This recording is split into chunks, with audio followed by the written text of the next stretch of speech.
A new kind of war. Many nations are working to develop disruptive offensive software, at great potential risk. Cybersecurity efforts in the United States have largely centered on defending computer networks against attacks by hackers, criminals and foreign governments, mainly China.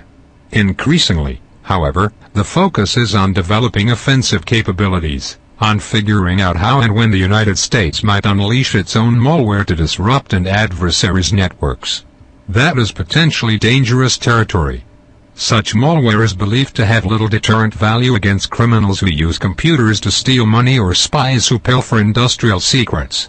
But faced with rising intrusions against computers that run America's military systems and its essential infrastructure, its power grid, for instance, and its telecommunications networks, the military sees disruptive software as an essential new tool of war.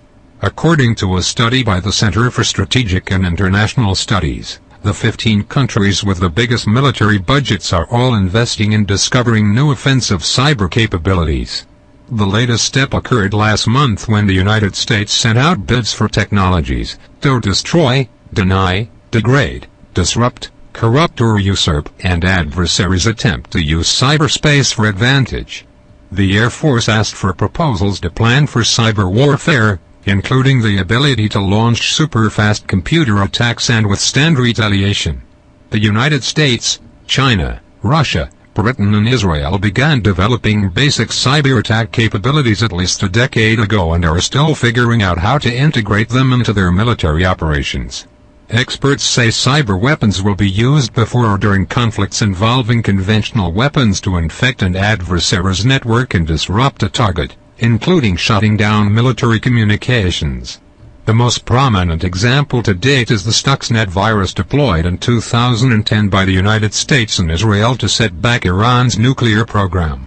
Other cyber attacks occurred in 2007 against Syria and 1998 against Serbia. Crucial questions remained unanswered, including what laws of war would apply to decisions to launch an attack. The United States still hasn't figured out what impact cyber weapons could have on actual battlefield operations.